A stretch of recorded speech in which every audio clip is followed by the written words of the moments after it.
شیخ محترم حضرت الشیخ الدکتر اجمل منظور مدنی حفظہ اللہ کو مدعو کروں گا کہ آپ اس پر تشریف لائیں اور تمام سامعین کو اس بہترین عنوان کے تحت مستفیض فرمائیں. حضرت الشیخ الدکتر اجمل منظور مدنی حفظہ اللہ.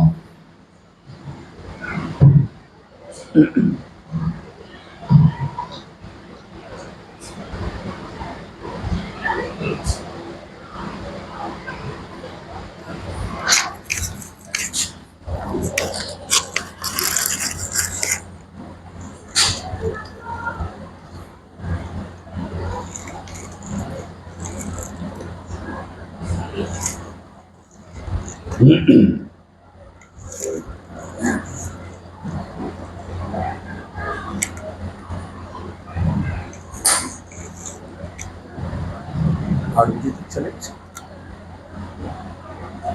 دیکھتے ہیں. چلے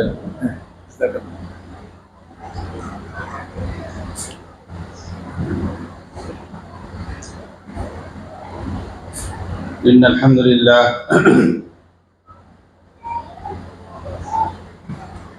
نحمده ونستعینه ونستغفره ونعوذ بالله من شرور انفسنا ومن سیئات اعمالنا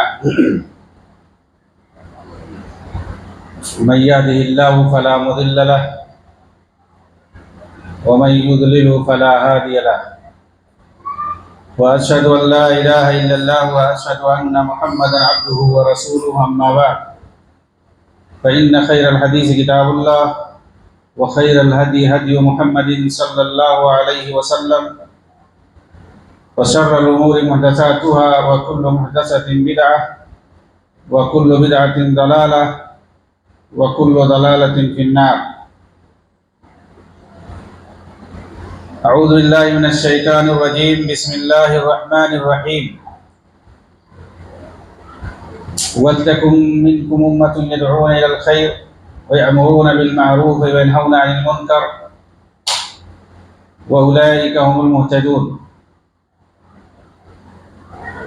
وقال تعالى في موضع آخر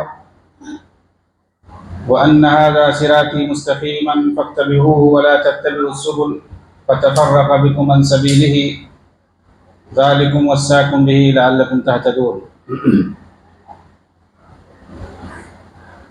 محترم سامعین کرام، حاضرین مجلس، اللہ رب العالمین کا لاکھ لاکھ شکر اور احسان ہے جس نے ہمیں ایک ساتھ مل بیٹھ کر دین اسلام کی بات سننے کی توفیق بخشی. آج کی اس بزم کے اندر آپ کے سامنے دعوت کے کیا تقاضے ہیں، دور حاضر کے اندر اور صحیح معنوں میں اسلامی دعوت کیا ہے، اور دعوت اسلام کے نام پر، تبلیغ کے نام پر، اقامت دین کے نام پر لوگوں کو کیسے بھٹکایا جاتا ہے. یہ دو چیزیں آپ کے سامنے بیان کرنے کی کوشش کروں گا. اللہ رب العالمین سے دعا ہے کہ اللہ تعالی ہمیں اچھی بات کہنے، سننے اور اس پر عمل کرنے کی توفیق بخشے.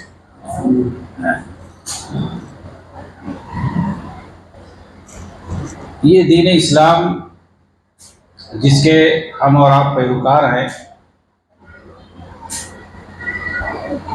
یہ ایک عالمگیر مذہب ہے. یہ قیامت تک رہنے کے لیے ہے اور ہر زمانے اور ہر جگہ کے لیے ہے. اس کے اندر کوئی تبدیلی نہیں ہو سکتی ہے، کوئی بدلاؤ نہیں ہو سکتا. جس طریقے سے نبی اکرم صلی اللہ علیہ وسلم لے کر کے آئے ہیں، اور جس فارم میں اللہ کے رسول نے صحابہ کرام کو دین دیا ہے، صحابہ کرام نے اسی ذمہ داری کے ساتھ دنیا کے سامنے اسے پھیلایا، عام کیا، بالکل اسی طریقے سے جیسے اللہ کے رسول نے بتلایا۔ آج بھی ہمیں یہ دین اسلام اسی طریقے سے سمجھنا ہے جس طریقے سے صحابہ کرام نے نبی پاک صلی اللہ علیہ وسلم سے سمجھا، اور بالکل ویسے ہی ہمیں لوگوں کے سامنے اسے پہنچانا ہے، سمجھانا ہے۔ یہ پوری امت محمدیہ کی ذمہ داری ہے۔ چنانچہ اللہ رب العالمین کا فرمان ہے، کنتم خیر امت اخرجت للناس، تم بہتر امت ہو، خیر امت ہو، یعنی سب سے بہتر قوم ہو تم۔ یہ کس کو کہا جا رہا ہے؟ مسلمانوں کو، اور اس میں سب سے پہلے مخاطب جو ہیں وہ صحابہ کرام۔ تمہیں برپا کیا گیا ہے لوگوں کے لیے، تاکہ تم لوگوں کو بھلائی کا حکم دو اور برائی سے روکو۔ تو یہ امت محمدیہ کا فریضہ، ذمہ داری ہے کہ ہم لوگوں کو بھلائی کا حکم دیں، انہیں برائی سے روکیں۔ وَلْتَكُن مِّنكُمْ أُمَّةٌ يَدْعُونَ إِلَى الْخَيْرِ وَيَأْمُرُونَ بِالْمَعْرُوفِ وَيَنْهَوْنَ عَنِ الْمُنكَرِ۔ ایک دوسری جگہ اللہ نے فرمایا کہ ایک جماعت ایسی ہونی چاہیے جو لوگوں کو بھلائی کا حکم دیں اور برائی سے منع کریں، برائی سے روکیں، اور یہی لوگ ہدایت پانے والے، یہی لوگ کامیاب ہونے والے۔ ایک دوسری جگہ اللہ تعالیٰ نے فرمایا، قُلْ هَٰذِهِ سَبِيلِي أَدْعُو إِلَى اللَّهِ أَنَا وَمَنِ اتَّبَعَنِي۔ اے نبی آپ کہہ دیجئے کہ یہ میرا راستہ ہے، میں اس کی طرف بلا رہا ہوں، اور وہ لوگ بھی جو میری پیروی کر رہے ہیں۔ یعنی نبی پاک صلی اللہ علیہ وسلم جس راستے کی طرف اللہ رب العالمین کے بتائے ہوئے جس طریقے کی طرف لوگوں کو دعوت دیتے تھے، اسی طریقے پہ آپ کے جو پیروکار ہیں، متبعین ہیں، ان کو بھی اسی راستے کی طرف دعوت دینا ہے۔ وَأَنَّ هَٰذَا صِرَاطِي مُسْتَقِيمًا فَاتَّبِعُوهُ وَلَا تَتَّبِعُوا السُّبُلَ فَتَفَرَّقَ بِكُمْ عَن سَبِيلِهِ۔ ایک دوسری جگہ اللہ تعالیٰ نے فرمایا کہ اے نبی آپ کہہ دیں کہ یہ میرا سیدھا راستہ ہے، وَأَنَّ هَٰذَا صِرَاطِي مُسْتَقِيمًا فَاتَّبِعُوهُ، اسی راستے کی پیروی کرو، وَلَا تَتَّبِعُوا السُّبُلَ، اور دوسرے راستوں کی پیروی نہ کرو، فَتَفَرَّقَ بِكُمْ عَن سَبِيلِهِ، وہ دوسرے راستے جو تمہیں سیدھے راستے سے بھٹکا دیں۔ اللہ کے نبی صلی اللہ علیہ وسلم نے صحابہ کرام کو پریکٹیکل طور پر بتلایا کہ یہ آیت کا یہاں پر کیا مطلب ہے، کیونکہ اس میں ایک راستہ ہے جس کی اللہ تعالیٰ پیروی کرنے، اس کی اتباع کرنے کا حکم دے رہا ہے، اور اس کے علاوہ اور بھی کئی راستے ہیں جن پر چلنے سے منع کر رہا ہے اللہ تعالیٰ۔ وَأَنَّ هَٰذَا صِرَاطِي مُسْتَقِيمًا، ایک صراط مستقیم سیدھا راستہ ہے، اس پر چلنے کا حکم ہے، وَلَا تَتَّبِعُوا السُّبُلَ، اور دوسرے راستوں پر چلنے سے منع کیا گیا۔ تو اس کو آپ صلی اللہ علیہ وسلم نے مسجد نبوی کے اندر پریکٹیکل طور پر سمجھایا، زمین پر آپ نے ایک سیدھی لکیر کھینچی، ایک سیدھی لکیر آپ نے کھینچی، اور اس کے بعد کہا ھذا ھو الصراط، کہ یہ جو ہے صراط مستقیم ہے، یہ جو میں نے سیدھی لکیر کھینچی ہے، یہی سیدھی لکیر جو ہے صراط مستقیم ہے، اسی پر چلنے کے لیے اللہ تعالیٰ نے کہا، اور یہ جنت تک پہنچانے والا راستہ ہے۔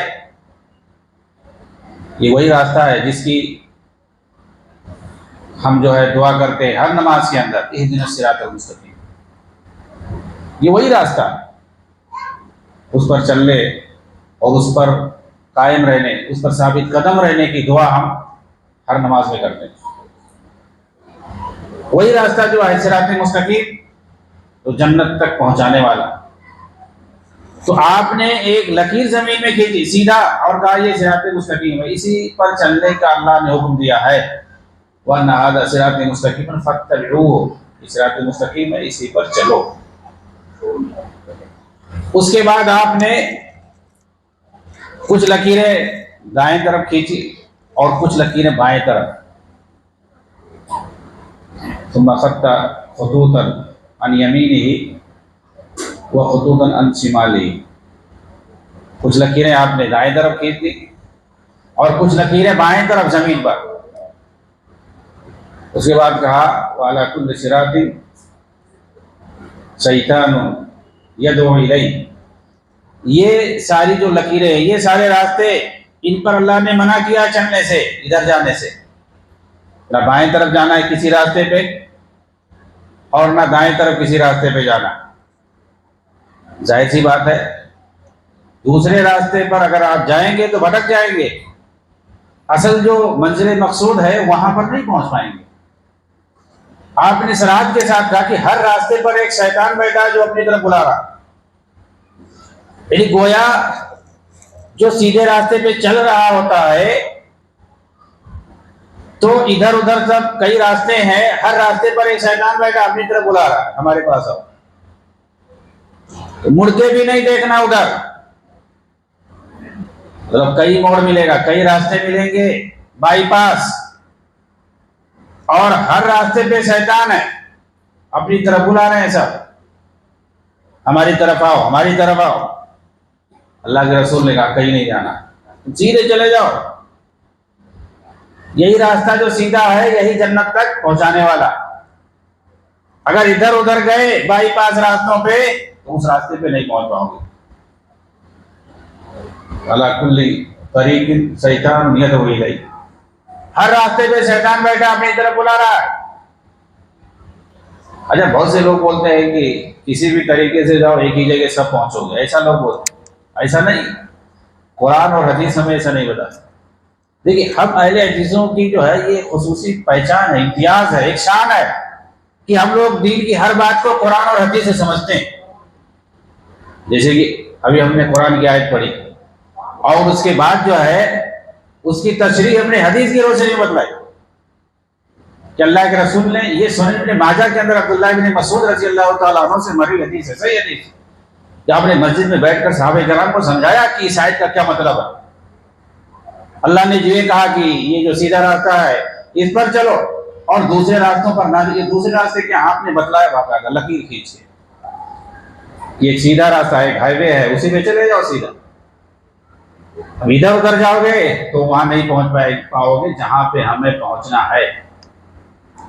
لوگ کہتے ہیں اپنے اپنے طریقے سے پڑھو سب کو ایک ہی جگہ پہنچائے گا، نہیں ایسا نہیں ہے۔ جو طریقہ اللہ کے رسول نے بتلایا ہے جب تک اس کے مطابق ہم نہیں چلیں گے جب تک نہیں پہنچ پائیں گے۔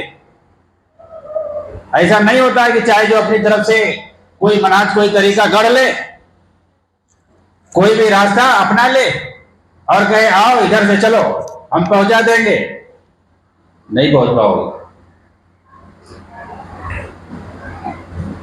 اللہ کے رسول صلی اللہ علیہ وسلم نے جب یہ بتلایا تھا کہ دیکھو یہودیوں کے یہاں کیسے 71 فرقے ہو گئے، بٹ گئے، ان میں بہت اختلاف ہوا، افترقت الیہود علی 71 فرقہ، عیسائی جو ہے وہ 72 فرقوں میں بڑھ گئے، ان کے یہاں بھی بڑا اختلاف تھا، ہماری امت میں بھی بڑے اختلافات ہوں گے، وستفترق امتی علی 73 فرقہ، یہ لوگ 73 فرقوں میں بڑھ جائیں گے، کلھا فی النار الا واحدہ، آپ نے کہا سارے فرقے جو ہے جہنمی ہوں سوائے ایک کے۔ دیکھیے صحابہ کرام نے فوراً پوچھا، وہ جو ہے جنت کے لیے تڑپتے تھے کہ مطلب کون سا طریقہ ہے، وہ کون سا کام ہے، وہ کون سا عمل ہے کہ جو ہم کریں اور جنت کے اندر جائیں۔ کہ اللہ کے رسول وہ کون سا جس کو آپ کے صرف ایک، تو آپ نے فرمایا ما انا علیہ اليوم واصحابی، آج جس طریقے پہ میں ہوں اور میرے صحابہ، اسی طریقے پر جو لوگ چلیں گے وہی لوگ جنت میں جائیں گے۔ یعنی وہی جو منہج اور طریقہ ہے، جو راستہ ہے سیدھا، جس پر اللہ کے رسول چلے اور صحابہ کو بتایا کہ اسی پہ جاؤ، تو اسی پر جو چلے گا وہ جنت تک جائے گا، اور دوسری طرف جو جائے گا وہ کبھی نہیں جا سکتا ہے جنت کی طرف۔ وہ سب لے جائیں گے اپنے اپنے راستے پہ، وہ سارے راستے جہنم کی طرف جانے والے ہیں، صرف ایک راستہ جس کو صراط مستقیم کہتے ہیں، وہی جنت تک پہنچانے والا ہے۔ اور اسی طریقے کے مطابق ہمیں لوگوں کو دین کی دعوت دینی ہے، جس طریقے سے اللہ کے رسول نے دعوت دی ہے لوگوں کو، صحابہ کرام نے جس طریقے کے مطابق لوگوں کو دعوت دی ہے، کیسے انہوں نے بھلائی کا حکم دیا، اور سب سے بڑی بھلائی اسلام کے اندر توحید کی دعوت ہے۔ توحید کی دعوت، برائی سے روکا، سب سے بڑی برائی جو شرک، بدعت ہے، کفر ہے، اس کے بعد اور دیگر غلطیاں ہیں، گناہ کے کام ہیں، برائیاں ہیں، لیکن برائیوں میں سب سے بڑی برائی، گناہوں میں سب سے بڑا گناہ کیا ہے؟ شرک ہے۔ شرک سے روکنا لوگوں، اور اس کے بعد بدعات اور خرافات سے روکنا، اور دیگر جو بد اخلاقیاں ہیں۔ لیکن سب سے بڑی برائی جو ہے سماج کے اندر، اللہ رب العالمین جس برائی سے سب سے زیادہ ناراض ہوتا ہے وہ شرک ہے، اور سب سے زیادہ جس بھلائی اور خیر اور نیکی سے اللہ خوش ہوتا ہے وہ توحید ہے۔ توحید کا مقام سب سے زیادہ ہے، اس کے برابر قیامت کے دن بھی تو کلمہ توحید ہے، اس کا مقام سب سے زیادہ ہوگا۔ اسی لیے حدیث میں آتا ہے کہ آدمی کے پاس کوئی نیکی نہیں ہوگی لیکن اس نے شرک نہیں کیا ہوگا، شرک نہیں کیا ہوگا، اس کے پاس کلمہ توحید موحد ہوگا، کوئی نیکی نہیں ہوگی، صرف توحید وحدانیت، تو بھی اللہ تعالیٰ اس کو معاف کر دے گا، بشرطے کہ اس نے شرک نہ کیا ہو۔ توحید کا مقام بہت بڑا ہے۔ بنو اسرائیل، انہوں نے دعوت کا کام چھوڑ دیا، اسی لیے اللہ کی ان پر لعنت ہوئی اور وہ تباہ اور برباد ہو گئے۔ لعن الذین کفروا من بنی اسرائیل علی لسان داؤد وعیسی ابن مریم بما عصوا وکانوا یعتدون۔ وہ برائیاں کرتے تھے لیکن کوئی روکنے والا نہیں تھا، گناہ کے کام کرتے تھے، کوئی بتانے والا نہیں تھا، بتاتے نہیں تھے، روکتے نہیں تھے، ٹوکتے نہیں تھے۔ تو اللہ رب العالمین ایسے سماج پر غضبناک ہوتا ہے کہ سماج میں برائی ہو اور کوئی روکنے والا ٹوکنے والا نہ ہو، لوگوں کو صحیح راستہ بتانے والا نہ ہو، سماج کے اندر شرک و بدعات پنپ رہے ہو، بد اخلاقیاں عام ہو، برائیاں عام ہو، لیکن کوئی اصلاح کرنے والا نہ ہو، کوئی ٹوکنے والا نہ ہو، تو اللہ رب العالمین ایسے سماج سے ناراض ہوتا ہے، غضبناک ہوتا ہے، اور اللہ کا ایسے ہی سماج پہ عذاب ہوتا ہے۔ بطور خاص جہاں پر اجتماعی طور پر، سماجی طور پر برائی عام ہو جائے، اور پھر وہاں پر کوئی روکنے والا ٹوکنے والا نہ ہو۔ اللہ کے رسول صلی اللہ علیہ وسلم نے فرمایا کہ ما من نبی من امت من قبلی الا کان له حواریون و اصحاب یستنون بسنتہ ویہتدون بہدیہ، کہ مجھ سے پہلے جتنے بھی نبی آئے اور جتنے بھی اقوام کے اندر انبیاء بھیجے گئے، ہر نبی کے صحابی ہوتے تھے، ساتھی ہوتے تھے، ان کے حواری ہوتے تھے، اصحاب ہوتے تھے، جو اپنے نبی کی سنتوں پر عمل کرتے تھے، اس کے بتائے ہوئے طریقے پر چلتے تھے، وہی لوگ کامیاب ہولے گا۔ کامیابی انہی کے لیے ہے جو اپنے نبی کے بتائے ہوئے طریقے پر چلے گا۔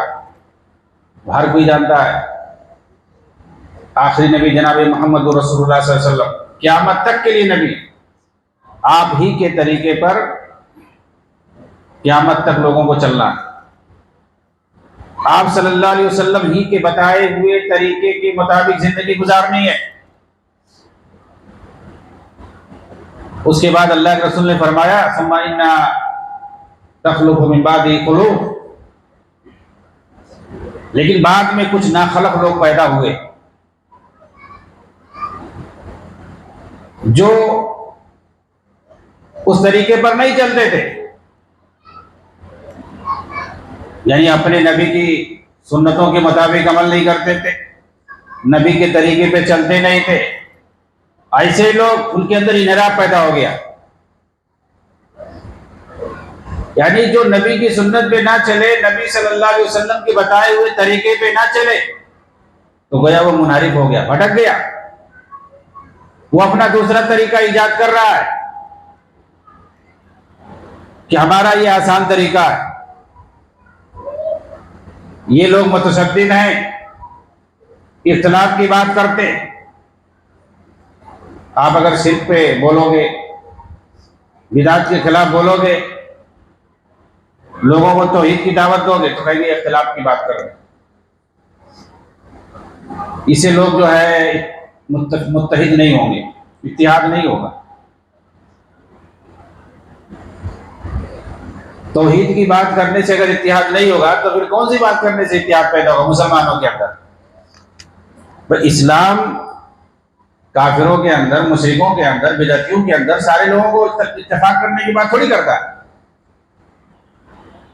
اسلام اس چیز کی بات نہیں کرتا ہے، دعوت نہیں دیتا ہے کہ جتنے بدعتی، قبر پرست، مشرک اور سب کو ایک ساتھ اکٹھا کر لو، سب کو متحد کر لو۔ نہیں، اسلام اتحاد کی بات کرتا ہے کلمہ توحید پہ۔ جو کلمہ توحید والے ہیں ان کے اندر اتحاد کی بات کرتا ہے۔ شرک پر کبھی اللہ کے رسول نے سمجھوتا نہیں کیا، کفر پر سمجھوتا نہیں کیا۔ مکہ والوں نے جب کہا کہ 1 سال آپ ہمارے معبودوں کی عبادت کر لو، ہم بھی آپ کی معبودوں کی عبادت کریں گے، جس معبود کی آپ دعوت دے رہے عبادت کرنے کے لیے، کہہ رہے ہو کہ صرف ایک اللہ کی عبادت کرو اور کسی کی نہ کرو، تو ٹھیک ہے ہم کریں گے، لیکن ہمارے بھی معبودوں کی عبادت کرو۔ اس وقت جو ہے سورہ کافرون نازل ہوئی۔ کافرون نام ہے اس کا، قل یا ایھا الکافرون لا اعبد ما تعبدون۔ اس کے اندر کیا ہے؟ نہیں، شرک سے سمجھوتا نہیں ہے۔ عبادت ہوگی تو صرف اللہ کی ہوگی۔ ایسا نہیں ہے کہ جو ہے 1 سال تمہارے معبودوں کی عبادت ہوگی، 1 سال ہمارے معبود کی۔ کہ اللہ نے ایسا کہا مشرکوں سے اتفاق کر لو؟ سمجھوتا نہیں ہے، شرک سے سمجھوتا نہیں ہے، بدعت سے سمجھوتا نہیں ہے۔ اتفاق اور اتحاد کی بات ہوگی تو توحید پر ہوگی، سنت پر ہوگی، بدعت پر نہیں ہوگی۔ جو صحابہ کا منہج ہے، طریقہ ہے، اس پر ہوگی۔ کسی دوسرے امام، پیر، مرشد کوئی اپنا طریقہ لے کے آئے، اس کے طریقے پہ نہیں بات ہوگی، اتفاق نہیں ہوگا۔ تو ہمارے سامنے کیا ہے؟ توحید ہے، کتاب و سنت ہے، صحابہ کا منہج ہے، طریقہ۔ اگر کوئی اس سے ہٹ کے بات کرتا ہے تو سمجھ لیجئے کہ وہ صحیح منہج پر نہیں ہے، وہ صحیح طریقے پر نہیں ہے، وہ اتحاد نہیں، وہ اصل اختلاف کی بات کرتا ہے۔ اختلاف کسے کہتے ہیں؟ اختلاف کیا کہتے ہیں؟ کہ شرک پر بات نہ کی جائے، مکہ کے اندر مسلمان بڑے کمزور تھے، کیا اللہ کے رسول نے شرک پر بات کرنے سے منع کر دیا؟ اللہ کے رسول باز آئے، مکہ میں تو آپ شرک ہی کے خلاف بولتے رہے، توحیدی کی دعوت دیتے رہے، بت پرستی سے روکتے رہے لوگوں کو، کمزوری کی حالت میں۔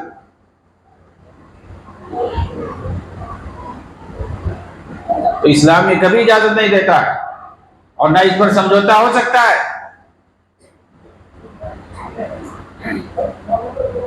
بلکہ اسلام کے اندر جس چیز کی دعوت ہے وہ سیدھا سیدھا کتاب و سنت کی ہے، توحید کی ہے، اور صحابہ کرام کے منہج اور طریقے کی ہے۔ سب نے اسی کی طرف بلایا ہے اور اسی پر اتفاق ہوگا، اور یہی اصل دین ہے، یہی اصل دعوت ہے۔ یہ اختلاف نہیں ہے کہ آپ صحابہ کے منہج کی طرف لوگوں کو بلائیں، ان کے طریقے کی طرف بلائیں، تو کہیں اسے ایک بہت بڑا فرقہ شیعہ ہے وہ لوگ نکل جائیں گے، وہ لوگ آئیں گے نہیں اپنے پاس۔ کیوں؟ اس لیے کہ وہ تو صحابہ کو گالی دیتے ہیں۔ آپ ابو بکر کی بات کرو گے، عمر کی بات کرو گے، بڑے بڑے صحابہ کرام رضوان اللہ علیہم اجمعین، ان کو تو مانتے ہی نہیں۔ تو اس کو نہیں بولتے ہیں کہ ان کو اب شیعوں کی بھی لے آؤ، جو صحابہ کے دشمن ہیں، امہات المومنین کو گالی دیتے ہیں، ان کے عقیدے جو ہے کفریہ اور شرکیہ ہیں ایک طرف سے، ان کے عجیب عجیب ہیں۔ تو کیا ان کی ساری بات مان لو گے؟ ان سے اتفاق کر لو گے؟ نہیں، ہمیں کسی فرد کو نہیں دیکھنا، کسی جماعت اور فرقے کو نہیں دیکھنا، ہمیں دین اسلام کی بات کرنی ہے۔ دین اسلام جس چیز میں محفوظ ہے وہ کیا ہے؟ کتاب و سنت ہے، صحابہ کے آثار ہیں، صحابہ کے اقوال ہیں، اور اسی پر اتفاق ہوگا۔ اس کو اختلاف نہیں کہتے ہیں۔ اختلاف آئیے میں بتاتا ہوں کسے کہتے ہیں۔ بہت سارے لوگ کنفیوز ہو جاتے ہیں، اور اہل حدیث جو کہ صرف کتاب و سنت اور صحابہ کے منہج کی طرف دعوت دیتے ہیں، ان کو کہتے ہیں یہ بھی ایک فرقہ ہے۔ بلکہ سنا ہوگا، میں نے تو سنا دل رہ گیا ڈاٹا سرار کر کے، پاکستانی بہت ویڈیو چلتا ہے اس بندے کی۔ اہل حدیث کا یہ بدترین فرقہ ہے اس زمانے کا، نعوذ باللہ۔ بہت سارے اہل حدیث نوجوان بھی جو ہے ویڈیو بہت سنتے ہیں، کیا بولتے ہیں، ایسا ہو صرف بھوشوانی پیشنگ ہوئی ایسا، میں سمجھ، ارے دین کے معاملے میں، امور غیب غیبیات کے معاملے میں، معجزات کے معاملے میں تم کون ہو کہنے والے؟ میں سمجھتا ہوں ایسا ہوگا ویسا ہوگا۔ غیب کے بارے میں، دین کے بارے میں سیدھا سیدھا قرآن اور حدیث سے بولو۔ میں سمجھتا ہوں، یہ کیسے بولو؟ آپ ڈاکٹر ہو، کوئی طبی بات ہے، انجینئر ہو، کوئی بلڈنگ کی بات ہے کہ اپنا جو خیال پیش کرو، اپنی فکر پیش کرو، اپنا تجربہ پیش کرو۔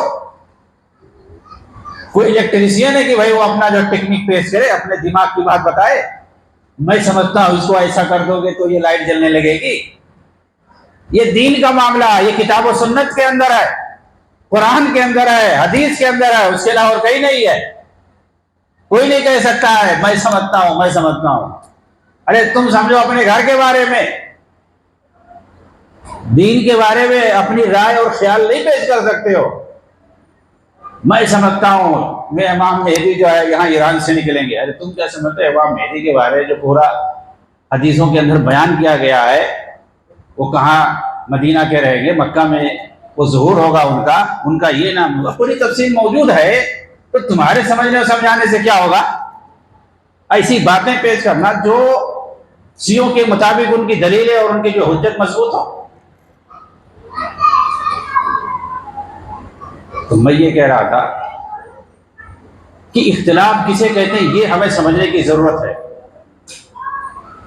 اصل جو دین اسلام ہے وہ نبی صلی اللہ علیہ وسلم کے زمانے میں جو تھا، صحابہ کے زمانے میں جو تھا، اس کو آپ سمجھ لیجئے، اور ہماری وہی دعوت ہے۔ اسی کو مسلمانوں کی متحدہ جماعت کہتے ہیں، جو صحابہ کی جماعت ہے۔ صحابہ کی اصل جو جماعت ہے وہی مسلمانوں کی جماعت ہے، اور انہی کے منہج اور طریقے پہ جو چلتے ہیں وہی مسلمانوں کی اصل جماعت ہے۔ ان سے جن لوگوں نے اختلاف کیا اور فرقے کی شکل اختیار کی وہ قابل مذمت ہے، وہ قابل مذمت ہے۔ اور وہ صحابہ کی جو جماعت ہے، نبی صلی اللہ علیہ وسلم کے بتائے ہوئے طریقے پہ جو چل کے آ رہے تھے، میری بات غور سے سنیے، صحابہ کرام نبی صلی اللہ علیہ وسلم کے بتائے ہوئے طریقے پہ چل رہے تھے، اور وہ طریقہ آج تک موجود ہے، قیامت تک رہے گا، کتاب و سنت کی روشنی میں باقی ہے، صحابہ کے اقوال باقی ہے۔ تو صحابہ کرام جس منہج اور طریقے پہ چل رہے تھے، ان کی جو جماعت تھی وہی مسلمانوں کی متحدہ جماعت ہے، وہی واحد فرقہ اور جماعت ہے جو قیامت تک باقی رہے گی، کامیاب رہے گی، حق پر قائم رہے گی، جس کے بارے میں صحابہ کی جماعت۔ ان سے جنہوں نے اختلاف کیا ہے، اس جماعت سے جنہوں نے اختلاف کیا ہے، وہ قابل مذمت جماعت ہے۔ اختلاف کر کے جو الگ جماعت بنائے، مثال کے طور پر صحابہ کے زمانے میں خوارج کا فرقہ نمودار ہوا، انہوں نے اختلاف کیا صحابہ کرام سے۔ کون لوگ پیدا ہو گئے؟ خارجی پیدا ہو گئے، عبداللہ بن سبا، عبداللہ بن وہب راسبی، یہ سارے خوارج پیدا ہوئے۔ انہوں نے صحابہ سے لڑائی کی ہے، جنگ نہروان مشہور ہے، بہت سارے خوارج مارے گئے، اس کے اندر 7-8 ہزار لوگ مارے گئے۔ وہ صحابہ کی تکفیر کرتے تھے، ان کو کافر کہتے تھے۔ ان کے اپنے افکار تھے دین اسلام سے ہٹ کر کے، تو ان کو کیا کہا گیا؟ خارجی کہا گیا۔ انہوں نے اختلاف کیا، اب یہ فرقہ جو ہے قابل مذمت ہے، لیکن اصل جماعت باقی ہے۔ بعد میں چل کر کے روافض اور شیعہ بن گئے، اصل دین سے ہٹ کر کے صحابہ کو برا بھلا کہنے لگے، امہات المومنین کو گالی دینے لگے، قرآن کو کہا کہ نہیں اس کے اندر کمی ہے، پورا قرآن ہے ہی نہیں۔ دنیا بھر کے ان کے عقیدے انہوں نے کر لیے، ایک فرقہ بن گیا شیعہ رافضی، یہ ہٹ گیا، یہ قابل مذمت ہے۔ اصل دین باقی اپنی جگہ پہ، صحابہ کی وہ جماعت ہے۔ معتزلہ، ماتریدیہ، بہت سارے فرقے بن گئے الگ الگ۔ یہ کون ہے؟ عبداللہ بن کرام ہے، ابو منصور ماتریدی ہے، بہت سارے لوگ اپنا الگ الگ عقیدہ گڑھ کر کے بنا لیے، اور پھر انہی کے زمانے میں فرقے بن گئے ان کے نام سے۔ تو ظاہر سی بات ہے، جو جماعت اصل ہے مسلمانوں کی، اس سے اختلاف کر کے جو اپنا فرقہ بناتا ہے، اپنے کچھ افکار کی بنیاد پر، اپنے ایٹیٹیوڈ، اپنی عقلانی کچھ باتوں کو لے کر کے کہ ایسا ہونا چاہیے، ایسا ہونا چاہیے، اصل جماعت سے اختلاف کر کے جو الگ اپنا فرقہ بنائے اور پھر ان کے پیروکار بھی بن جائیں۔ ہر زمانے میں ایسا رہا ہے، کوئی بھی نئی فکر پیش کر دے، ابھی دیکھیے ہزاروں لاکھوں میں اس کے فالوور ہو جائیں گے، کیسا بھی اس کی فکر ہو۔ اسلام، کوئی مسلمان ہی ہو اسلام کا دعویٰ کرنے والا، اور وہ اپنا کچھ فکر پیش کر دے، ابھی دیکھو اس کے سب فالوور ہو جائے۔ پہلے کوئی شکیل بن حنیف، اس نے مہدی ہونے کا دعویٰ کر دیا، مسلمان ہے وہ، یہ مسلمان نہیں، مسلمان ہے، اس کے بہت سارے لوگ فالوور بن گئے، جان دینے والے فالوور بن گئے، اس کے پیروکار ہو گئے۔ کیا اس کی کیا اہمیت ہے؟ جاہل قسم کا آدمی، اس کے فالوور ہو گئے، ہزاروں لاکھوں میں اس کے فالوور موجود ہیں، اس کے خلاف لوگ بول رہے ہیں، لیکن کیا کر سکتے؟ اس کی جماعت بن چکی ہے۔ تو جو اصل جماعت سے ہٹ کر کے کچھ الگ فکر کے ساتھ، الگ عقیدے کے ساتھ اپنا جو ہے جماعت بنائے اپنی زندگی میں، یا کچھ ایسے بھی فرقے وجود میں آتے ہیں کہ کچھ لوگوں کے اپنے افکار ہوتے ہیں، بعد میں ان کے نام پہ بنا لیا جاتا ہے۔ بڑے بڑے ائمہ ہیں، ان کے افکار صحیح ہیں، لیکن ان کے نام پہ الگ جماعت بنا لی گئی، جیسے امام ابو حنیفہ ہیں، امام شافعی، امام مالک، امام احمد بن حنبل، اور بہت سارے اس طرح ائمہ ہیں، ان کے نام پر جماعت بنا لی گئی، چاہے وہ فقہی جماعت ہو، چاہے وہ تصوف کی جماعتیں ہوں، بعد میں بنائی گئی جماعتیں، ان کی اپنی تاریخ ہے، کچھ لوگ خود بنا لیتے ہیں۔ موجودہ دور بہت ساری جماعتیں، اخوان المسلمون ہے، یہ جماعت اسلامی ہے، اور پتہ نہیں کون کون سی جماعتیں، اپنے الگ الگ افکار کو لے کر کے انہوں نے جماعتیں بنائی۔ تو دیکھیے جماعت جو ہے یہ آدمی خود اپنی زندگی میں بناتا ہے، کچھ اپنے افکار کو لے کر کے کہ ہم کچھ الگ اور نیا کرنے والے ہیں، پھر اس کے فالوور ہو جاتے ہیں، اس کے پیروکار بن جاتے ہیں۔ تو یہ ہر جماعت کی، ہر فرقے کی اپنی ایک پہچان ہوتی ہے، اس کا کوئی بانی ہوگا، کوئی مؤسس ہوگا، اس کی تاریخ ہوگی، اس کے کچھ اپنے افکار ہوں گے، کچھ عقائد ہوں گے خاص، جو اصل اسلام سے مخالف ہوں گے، کسی بھی اعتبار سے مخالف رہیں گے۔ تو ایسی جماعتیں، ایسے فرقے جو وجود میں آئیں، وہ قابل مذمت، وہ قابل مذمت، چاہے آدمی خود بنائے اپنی زندگی میں یا بعد میں لوگ اس کے نام پر بنائیں۔ تو ہر جماعت کی، ہر فرقے کی ایک تاریخ ہوتی ہے، اس کا ایک بانی اور مؤسس ہوتا ہے، یا کسی کے نام پہ بنایا جاتا ہے کہ اس کا کوئی ہے بانی، یا یہ کسی نام پر ہے یہ جماعت، یہ فرقہ۔ تو ایسے فرقے اور ایسی جماعتیں اسلام میں قابل مذمت ہیں۔ لیکن آپ جو ہے اہل حدیث کے بارے میں نہیں کہہ سکتے کہ کسی امتی کے نام پر یہ جماعت بنائی گئی، کسی نے خود بنایا ہو کبھی، یا کسی کے نام پر بنایا گیا ہو، ایسا نہیں ہے۔ یہ وہی صحابہ کے زمانے سے جو جماعت میں کہہ رہا ہوں، جو مسلمانوں کی جو متحدہ جماعت ہے، اسی جماعت کا یہ تسلسل ہے، کیونکہ یہ جماعت بھی انہی چیزوں کو مانتی ہے جو صحابہ کرام مانتے تھے۔ اسی کتاب و سنت کو یہ لوگ پھیلا رہے ہیں اسلام کے نام پر، جسے صحابہ کرام پھیلاتے تھے، اور اسی طریقے اور منہج کی طرف دعوت دے رہے ہیں جس کی طرف صحابہ کرام دعوت دیتے تھے۔ اس سے کچھ بھی ہٹ کر کے نہیں ہے ان کا، بالکل وہی ہے۔ آپ نہیں کہہ سکتے ہیں کہ بھائی اس کا کوئی مؤسس ہے، کوئی بانی ہے۔ اگر مؤسس تلاشنے لگیں گے تو اللہ کے رسول کے پاس جا کے پہنچ جائیں گے۔ بیچ میں کوئی نہیں ملے گا اس کا مؤسس، کوئی بانی، اس کی کوئی تاریخ نہیں ملے گی۔ جو لوگ کہتے ہیں وہ جھوٹے ہیں۔ کوئی کہے گا یہ محمد بن عبد الوہاب سے ملتا ہے، کوئی کہے گا یہ میاں نذیر حسین محدث دہلوی سے ملتا ہے، کوئی کہے گا نواب صدیق حسن خان سے ملتا ہے۔ ارے بھائی جماعت اہل حدیث کے کوئی نہیں کہتے، دوسرے لوگ کہنے والے کون ہیں؟ تو کوئی کچھ کہتا ہے، کوئی کچھ کہتا ہے، کوئی کچھ کہتا ہے، اور دوسرے کے بارے میں تو کوئی ایسا نہیں کہے گا۔ جماعت اسلامی کے بارے میں مجھے ہر کوئی کہے گا کہ اسے جو ہے مولانا مودودی نے بنایا۔ بریلیوں کے بارے میں پوچھو گے تو ہر کوئی کہے گا کہ احمد رضا خان نے بنایا۔ اس میں تو کوئی 2 آدمی 3 آدمی کا نام نہیں لے گا کہ فلاں نے بنایا، کوئی کہے گا فلاں نے بنایا۔ حنفی جماعت جو ہے امام ابو حنیفہ کے نام پر ہے، دوسرا کوئی نہیں کہہ سکتا ہے۔ حنبلی جماعت جو ہے امام احمد بن حنبل کے نام پر ہے۔ مالکی جماعت ہے امام مالک کے نام پر ہے۔ کوئی اختلاف نہیں۔ تو یہ اہل حدیثوں کے بارے میں کیوں مختلف اقوال ہیں؟ کوئی کچھ کہتا ہے، کوئی کچھ کہتا ہے، کوئی کچھ کہتا ہے۔ یہ ان کے زمانے سے، ان کے زمانے سے، ان کے زمانے سے چلے آ رہا ہے۔ اس کی تاریخ انگریزوں سے، کوئی کہتا ہے انگریزوں کے زمانے سے شروع ہوا ہے۔ یہ سارے اتہامات، الزامات ہیں۔ کوئی اس کا مؤسس بانی امتی میں سے نہیں ہے اہل حدیث کا۔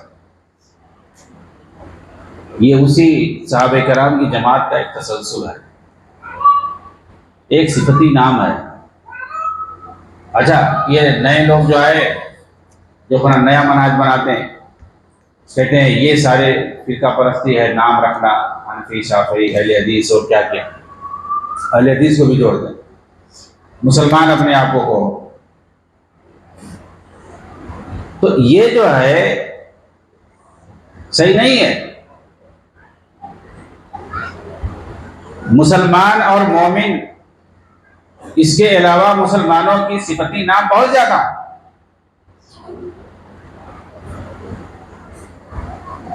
مسلمانوں کو، صحابہ کرام کو آپ دیکھیں ان کے بہت سارے القاب ہیں۔ ان کو مہاجرین کہا گیا، ان کو انصار کہا گیا، اور اس طرح سے بہت سارے ان کے القاب ہیں. تو قرآن کے اندر اور حدیث کے اندر القاب ہیں، صفات ہیں. تابعین کے اندر اہل سنہ کے نام سے لوگ جانے لگے. جب بدعت اور خرافات کی بھرمار ہو گئی تو تابعین نے جو اصل کتاب و سنت کی طرف دعوت دینے والے تھے انہوں نے اپنا نام اہل سنہ رکھ لیا. تو یہ سب جو ہے جو منحرف لوگ ہیں اور دین اسلام سے بھٹکنے والے ہیں، اور جہاں پر اہل بدعت پائے جاتے ان سے تمیز کرنے کے لیے یہ سارے نام لوگوں نے اپنائے. انہیں میں سے اہل سنہ ہے، اہل سنہ والجماعہ ہے، انصار سنہ ہے، اصحاب الحدیث ہے، اہل الحدیث ہے. یہ سب صفتی نام ہے. اب ان کی وجہ سے اس کو فرقہ کہنا، قابل مذمت والا فرقہ، یہ نہیں صحیح.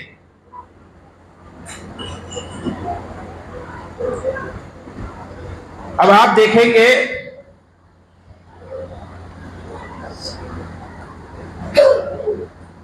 کہ ان لوگوں نے مسلمانوں کے اندر جب سے اس طرح کی تنظیمیں بنی ہیں بہت سارے خلفشار پیدا کیے انہوں نے، دین کے نام پر، اقامت دین کے نام پر، چاہے وہ اخوان المسلمین ہوں یا جماعت اسلامی والے.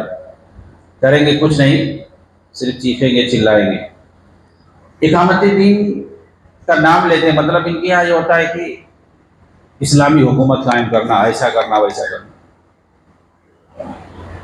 قرآن میں جہاں کہیں بھی اقامت دین کا لفظ آیا ہوا ہے، حکیم الدین، دین کو قائم کرو، وہاں مراد کیا ہے؟ دین کے فرائض اور احکامات کی پابندی کرنا، یہ مراد ہے. انبیاء کو کہا گیا کہ دین کو قائم کرو، مطلب دین کے احکام کی پابندی کرو، اس کے جو فرائض ہیں، اس کے جو احکامات ہیں، ان کی پابندی کرنے کا حکم دیا اللہ تعالیٰ نے. مثال کے طور اگر انبیاء کو حکومت قائم، اقامت دین سے مراد اگر حکومت قائم کرنا لے لیا جائے تو تمام انبیاء کو یہ حکم دیا گیا ہے. تو اس کا مطلب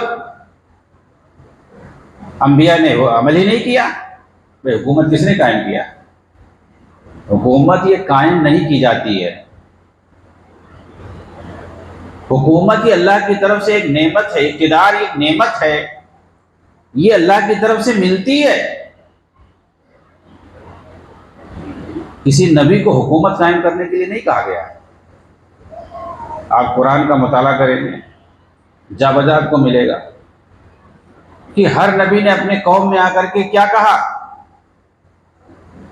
اللہ کی اطاعت کرو، میری اطاعت کرو، اللہ کی عبادت کرو، شرک سے توبہ کرو، کفر سے توبہ کرو. آپ دیکھیں گے ہر جگہ ہر نبی کی دعوت میں یہ چیز مشترک نظر آئے گی. اللہ کی اتباع کرو، اس سے ڈرو، میری اتباع کرو، میری اطاعت کرو، اللہ کی اطاعت کرو. یہ ساری چیزیں آپ کو ملیں گی. کہیں کسی نبی نے یہ نہیں کہا کہ جو ہے حکومت قائم کرو. بلکہ دیکھیے بادشاہت، قرآن میں حکومت کا لفظ تو نہیں آیا ہے، بادشاہت کا لفظ آیا ہے. بنو اسرائیل کو اللہ تعالیٰ نے بادشاہت عطا کی. ان کے اندر انبیاء بھی تھے، بادشاہ بھی تھے، اور بعض انبیاء تو ایسے تھے جو نبی بھی تھے، بادشاہ بھی تھے، جیسے حضرت داؤد علیہ السلام، حضرت سلیمان علیہ السلام. یہ بیک وقت نبی بھی تھے اور بادشاہ بھی تھے. تو بنو اسرائیل پر اللہ تعالیٰ نے احسان جتلایا کہ ہم نے تمہیں بادشاہت عطا کی ہے، اور تمہارے درمیان ہم نے نبی بنائے، بادشاہ بنائے. بادشاہت، اچھا ایک طرف یہ لوگ حکومت اور اقتدار کی بات کرتے ہیں لیکن بادشاہت کی مذمت کرتے ہیں، جبکہ بادشاہت جس کو ملوکیت کہتے ہیں عربی میں، ملوکیت اور بادشاہت اس کا قرآن میں جو ہے نعمت کے طور پر ذکر ہے، احسان کے طور پر، یعنی گویا اللہ تعالیٰ نے بادشاہت دے کر کے تم پر احسان کیا۔ جس چیز کو فضیلت کے سیاق میں بیان کیا گیا ہو اور نعمت کے طور پر بیان کیا گیا ہو، اس کی یہ لوگ مذمت کرتے پھرتے ہیں۔ اللہ مالک الملک تؤتی الملک من تشاء وتعز من تشاء وتذل من تشاء۔ اللہ تو بادشاہت دینے والا، جس کو چاہے تو بادشاہت دیتا ہے، جس کو چاہے اسے چھین لیتا ہے۔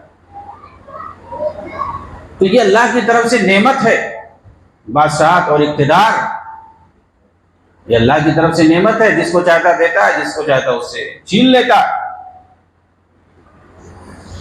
آپ دیکھیں نبی صلی اللہ علیہ وسلم کے زمانے میں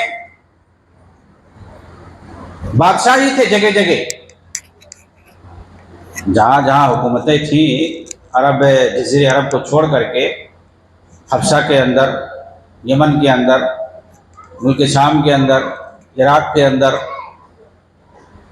عمان کے اندر، مصر کے اندر، مختلف جگہوں پر بادشاہتیں قائم تھیں، عمارتیں قائم تھیں۔ اللہ کے رسول صلی اللہ علیہ وسلم نے سب کے پاس خطوط بھیجے۔ کس چیز کے خطوط؟ اسلامی دعوت، اسلام کی طرف انہوں بلایا۔ مصر کے بادشاہ کے پاس، حبشہ کے بادشاہ کے پاس، اسی طرح سے غسانی بادشاہ کے پاس، یمن کے بادشاہ کے پاس، بحرین کے بادشاہ کے پاس، روم کے بادشاہ کے پاس، ایران کے بادشاہ کے پاس، کسرا کے پاس، سب کے پاس آپ نے دور دور بھیجے خطوط،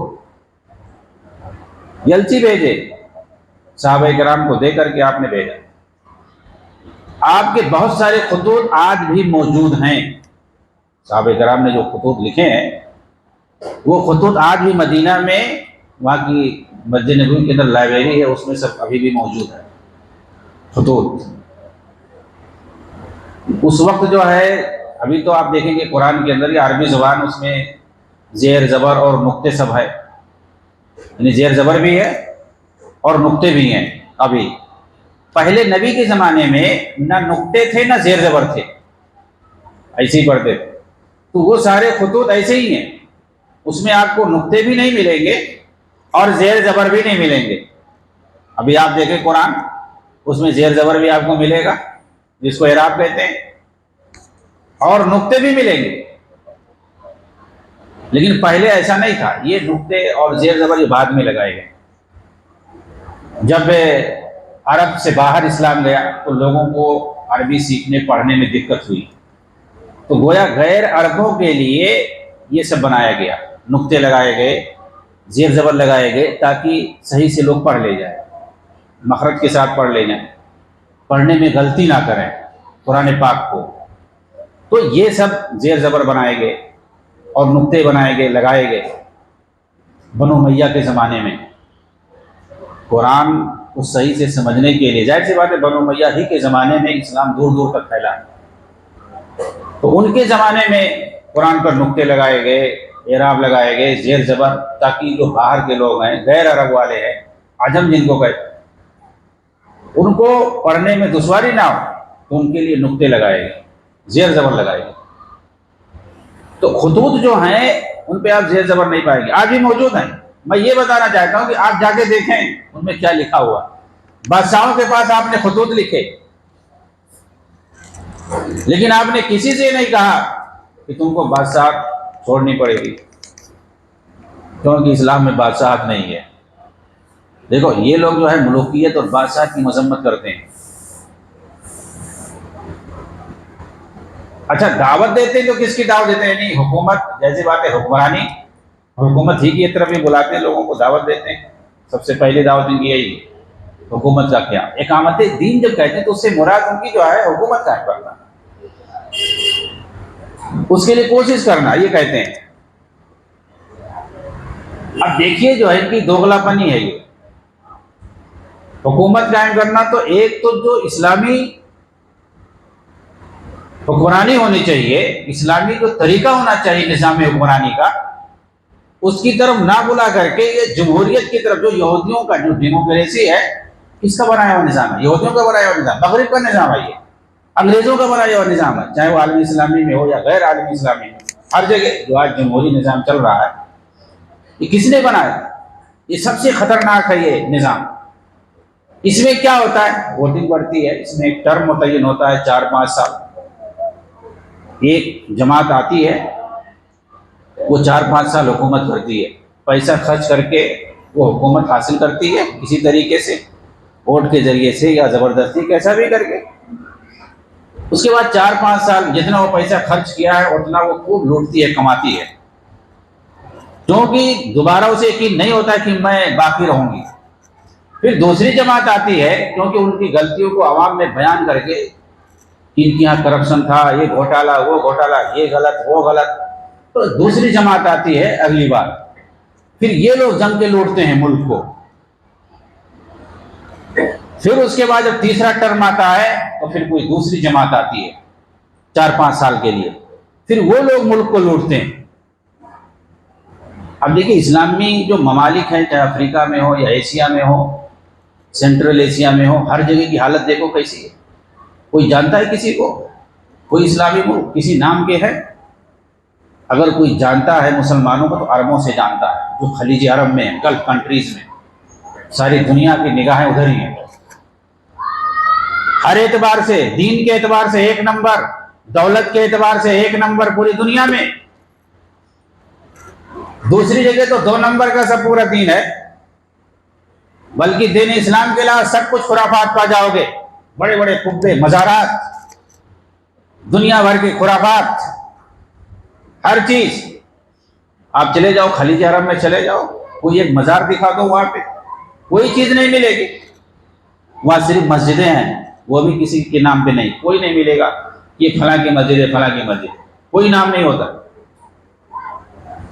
وہاں مسجد ہے، وہاں پہ قرآن حدیث کا درس ہوتا ہے، بس، اس کے علاوہ کچھ نہیں۔ تو اسلام کو بھی، دین کو بھی 1 نمبر پاؤ گے وہاں، اور 1 نمبر وہاں جو ہے دولت کے اعتبار سے بھی ہے، مال کے اعتبار سے بھی۔ اگر وہاں کرپشن ہوتا، افریقہ میں دیکھیں کتنے ممالک ہیں، وہاں بھی جمہوریت، سارے جو ہے، جو نئی حکومت آتی ہے، پیسہ پورا لوٹ کر کے سوئس بینک میں جا کے ڈال دیتے ہیں، سوئٹزرلینڈ میں۔ تو جمہوری حکومتوں میں یہی ہوتا ہے، یہ یہودیوں کا بنایا ہوا نظام ہے کہ باری باری سب لوٹو ملک کو۔ اسلامی جو نظام ہے وہ شورائی خلافت ہے یا پھر ملوکیت ہے، بادشاہت ہے، یہ 2 نظام پایا گیا اسلام کے اندر۔ اس میں سب سے بہتر شورائی خلافت ہے، اگر وہ نہیں ہو پائے تو دوسرے نمبر پہ جو ہے ملوکیت ہے۔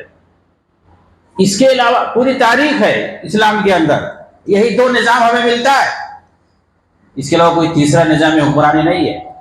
آپ جائیں خلافت راشدہ کا دور دیکھ لو، وہاں پہ آپ کو شورائی خلافت ملے گی، اس کے بعد بنی امیہ ہے، وہاں سے لے کر آپ کو جو ہے ملوکیت آئے گی، بادشاہی نظام آئے گا۔ کیا بادشاہی نظام میں اسلام نے ترقی نہیں کیا؟ اسلام جہاں پوری دنیا میں جنہوں نے پہنچایا ہے نا، بنو امیہ نے پہنچایا پوری دنیا میں، انہوں نے جہاں جہاں اسلام پہنچا دیا ہے، اس سے آگے کوئی نہیں پہنچا پایا۔ اسلام کو، اسلامی خلافت اور فتوحات کو یا تو خلافت راشدہ میں پہنچایا گیا، حضرت عمر رضی اللہ عنہ، حضرت عثمان کے زمانے میں،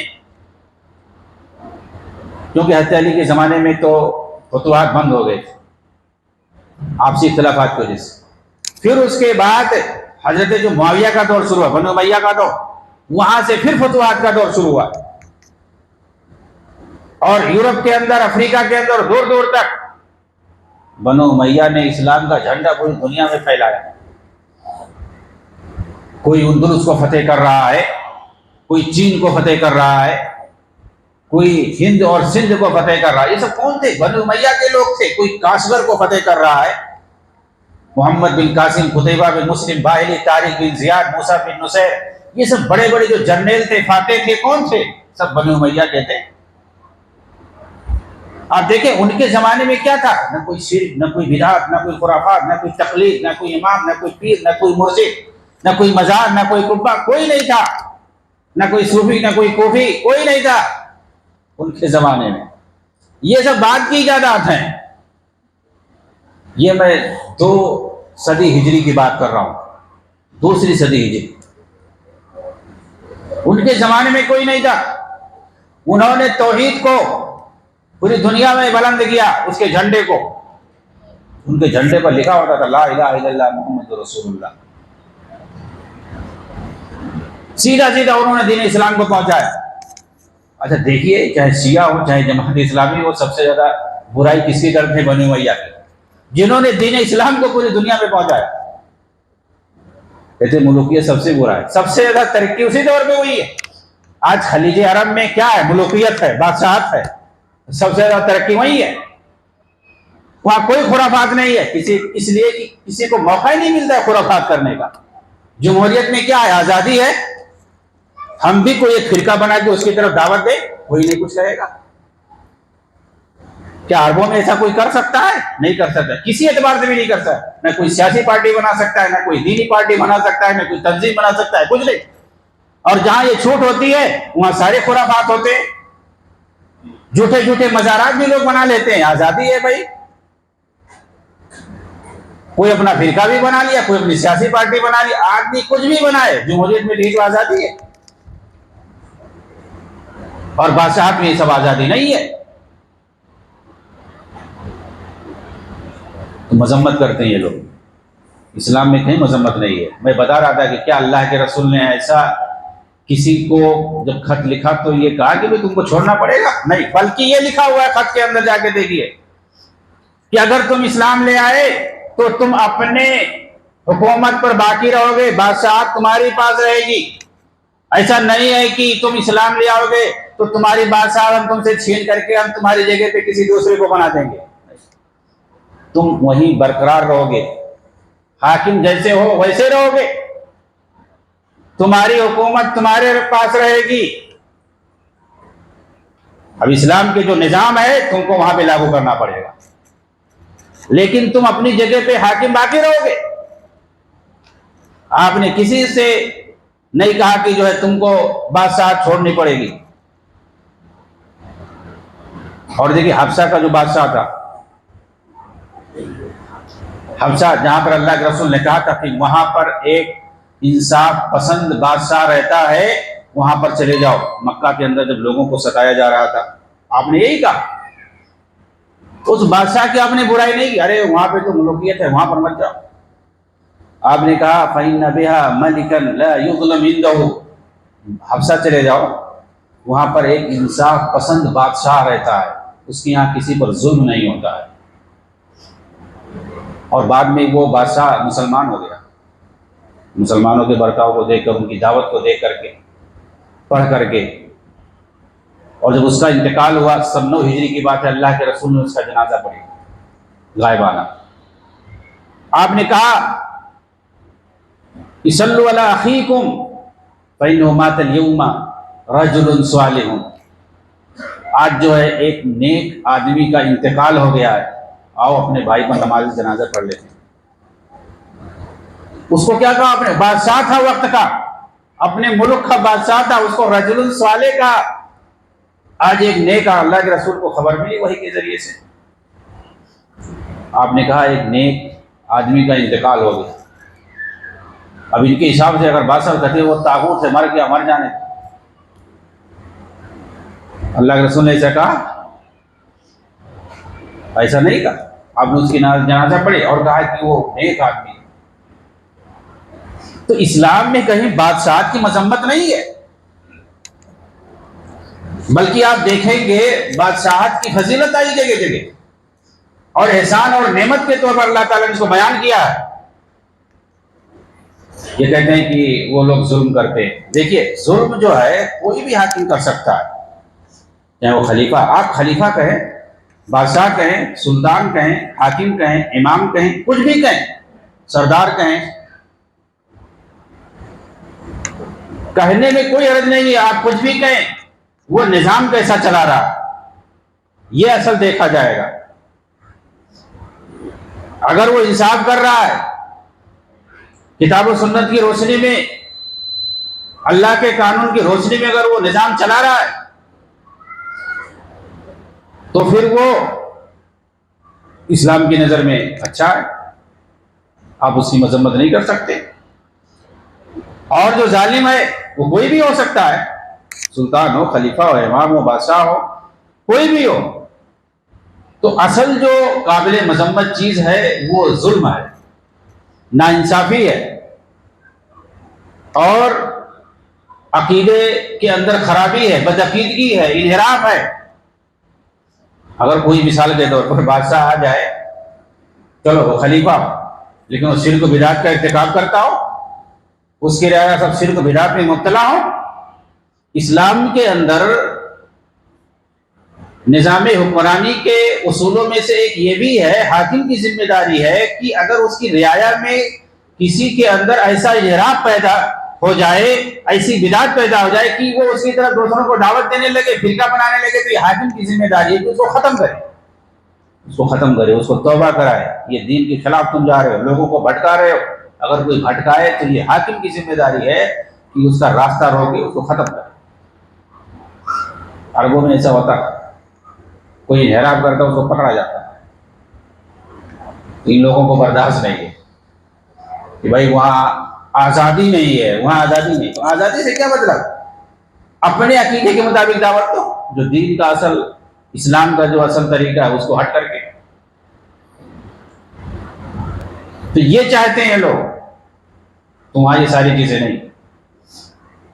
اچھا، ایک اہم چیز جو ہے، یہ لوگ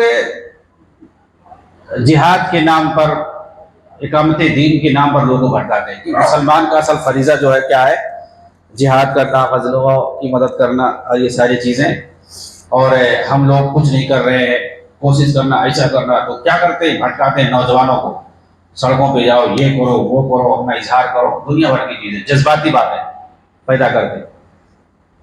آپ یہ بتائیے، اسلام کے اندر، اسلام پوری دنیا کے لیے اور قیامت تک کے لیے آیا ہے، قیامت تک کے لیے یہ جاری اور ساری رہے گا، اور یہ بہت خطرناک چیز ہے